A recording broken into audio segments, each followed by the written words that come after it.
What's up guys, and welcome back to another episode of Career Mode. This is episode number 42, and we start today's episode off not with some player training for the first time in a while.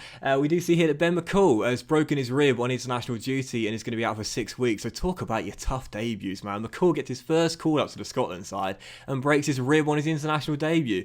Bit of a shame, but a good thing we signed Joe Hart now, I guess.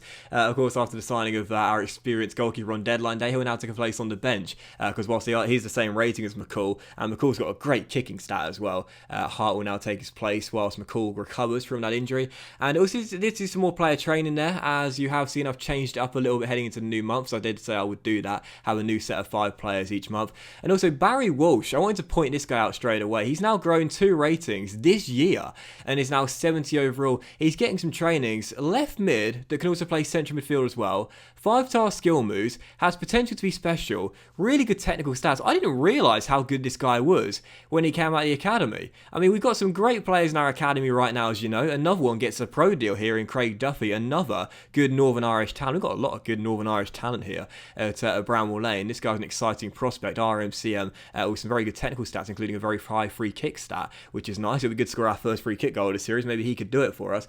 But yeah, I must say, that Walsh character, young lad, potentially special, great technical stats. I expect him to feature quite a bit in this Sheffield United side in Season 3. I've already said at the start of the season, if we are going to finish in Europa League place, the youngsters need to come of age. And I've got some very, very high aims for a lot of them. Koulibaly, of course, being one of them, who's still 15 years old, of course. But he looks very good, Barry Walsh. I'm very excited about him. But still, first game of today's episode was going to be against Manchester United here, back at Bramwell Lane on the back of that 2-2 draw away at Vicarage Road in the last game, in the last episode. And from our first 4 games in the Premier League this season, just the 1 win on the board, and of course that came on the opening day away at Molineux against Wolves. Our last 3 games have all been draws, so still an unbeaten start to begin the campaign off, but I really wanted to return to winning ways here, and our first big scalp of the season. Last year, this was the fixture that was the final home game of the season. If you remember, we beat Manchester United by a goal to 0. I was hoping for the same sort of performance and the same sort of result here.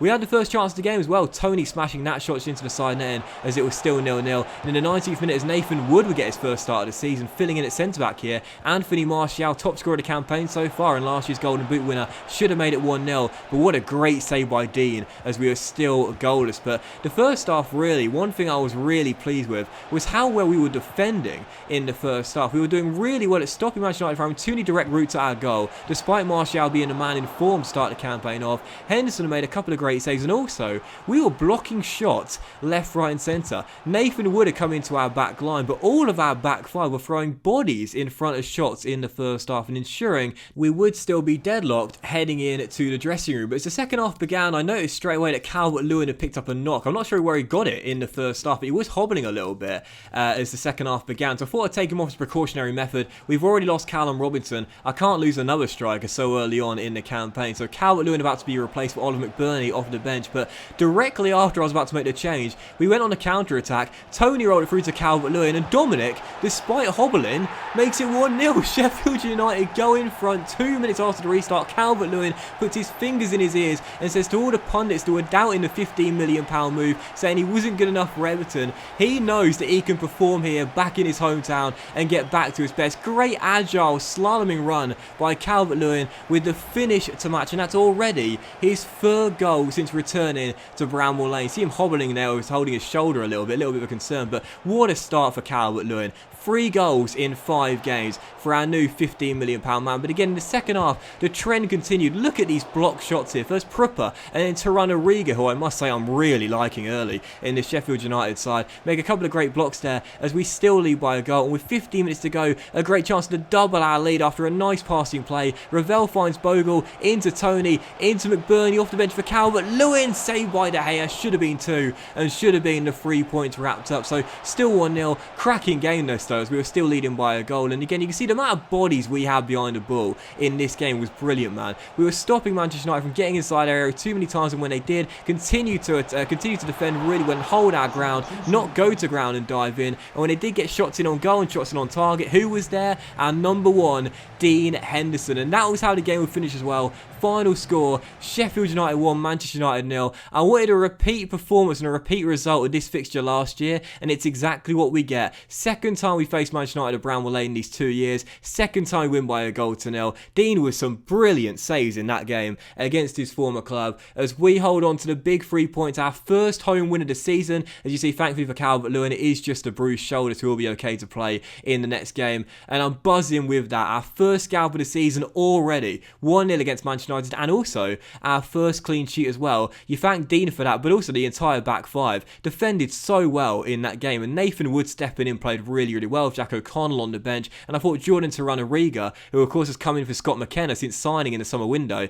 he was very good in that game, and he started off very well as well. So for our second game and our final game of today's episode, we now take on Chelsea away at Stamford Bridge, and as you guys know, every time we face Chelsea, it's an absolutely cracking game. We've came to Stamford Bridge 3 times in the series so far. We've won twice and got a draw in the other one. And 10 minutes into the game, no changes to our lineup heading into this one as we will take on the Blues. Why would we make changes on the back of the win against Manchester United? Massive win at Bramall Lane, and now 10 minutes in to our game here in West London. I tell you what, Frank Lampard hates the sight of this man. Ivan Toney, the shocker, if you remember, in his first start for the club, scored a hat-trick at this ground in the FA Cup, makes it 1-0. Sheffield United in front. What a start to what we knew was going to be another thrilling contest against Frank Lampard's Blues. Just a few minutes later, a great chance for Chelsea to get back on level terms from this free kick, but look at this once again. Dogged, defending, determined players.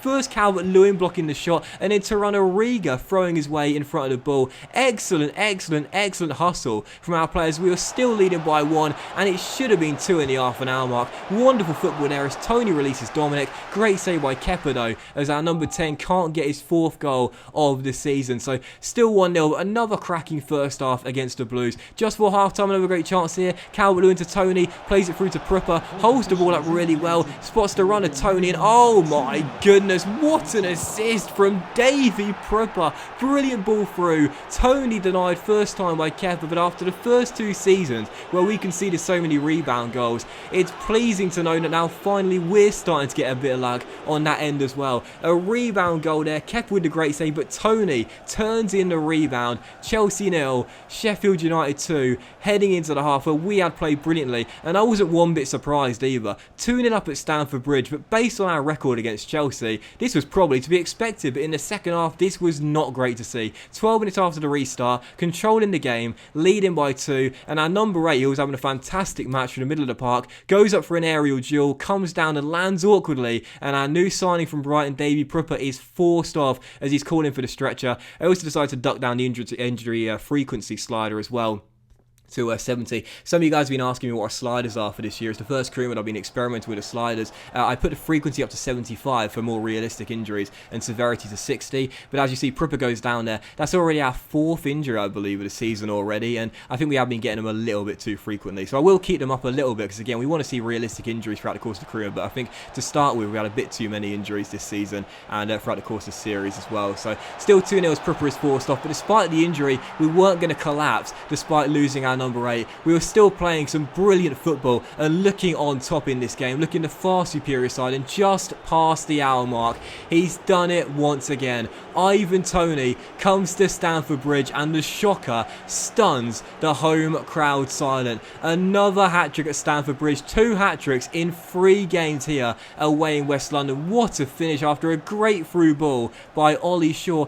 That's already his 4th assist, Ollie Shaw, of the season, and Ivan Toney has already got 6 Premier League goals to start the season off as well. Chelsea 0, Sheffield United 3. And I tell you what, man, after a tough start, you know, just 1 win in our first 4 games, what a response here against 2 of the big boys. And I tell you what as well, Dean Henderson, he started the season off really well too. This is going to be his 2nd clean sheet in a row against Manchester United and then against Chelsea at Stamford Bridge. The final chance fell 15 minutes to go. Calvert-Lewin, great first touch beat his man, and Toney should have had his 4th goal of the game. Fabulous save by the leg of Kepa though, as he prevents Toney from getting his 4th goal of the match, but either way, that was how the game would finish. Final score, Chelsea 0, Sheffield United 3. And I'm going to say this once again, we've come to Stamford Bridge 4 times now. We've won 3 of the games. I've got a really good feeling that Chelsea are going to be our main rivals throughout the course of this series, and we started off so well in the games against them as well. The little rivalry we've got with Frank Lampard's side is fantastic. I said it last season, young managers us young players equals excitement. Every game we've had against them has been brilliant so far, but the man of the match in this game, the man who won the match ball, every player deserves a shout out. Shaw with 2 assists in the game, fantastic, but Tony, 3 goals, 6 goals already for the campaign. Shaw's already got 4 assists as well, but unfortunately, despite it being all smiles come to final whistle, we do see Davy Prupper has done his ACL and is going to be out for 7 months. That's our 5th ACL in just starting 3 seasons, so I do think we need to duck those injury sliders down a little bit, because again, whilst we want realistic injuries, we are getting a few too many, I think. So Prupper, what a shame for him, had a great start to start the campaign off. He's already got, I think, assist or maybe 2 assists in his first 6 Premier League games he's coming in, and a goal as well, but unfortunately he'll be out now until around February time. That's a bit of a shame, and after what was a perfect episode, really, that's a shame to end on that note there. Prupper out with the ACL, and like I said earlier, you know, that young kid Walsh, he might get some more first team football quicker than he was expecting. But so the final thing you'll see to end the episode off here is we send our 3 youth scouts out, as they always do, directly after the transfer window slams shut. We send 1 scout out to England, as we'll always send 1 scout out to the nation we're currently managing in. I sent 1 scout out to Croatia 3 months, and the other scout went out to, I can't remember now, I think it was the Netherlands. Our 3rd scout went out to as well. But either way, great start for Sheffield United. It was just 1 win in 4, but now it's 3 wins in 7, and no defeats. 3 wins in 6 even, and no defeats in our first 6 games as well, winning half of the games to start the campaign off. No losses in our first 6 games, and 12 points on the board already. Excellent start for Sheffield United, with 2 scalps claimed already to begin our 3rd season. We know it's going to be tough to finish in the top 6, but we're sitting there thinking Manchester United, Chelsea, maybe Sheffield United as well. Maybe we've got what it takes this year to be a European side after all, despite the fact we will be massive underdogs and rank outsiders to break in to the top 6. But that will end today's episode of Career Mode. Go guys, so big thank you for watching. Really hope you have enjoyed it, and if you did enjoy today's episode, then please do drop a like. Much love to you all, and I'll see you for the next episode of Career Mode very soon.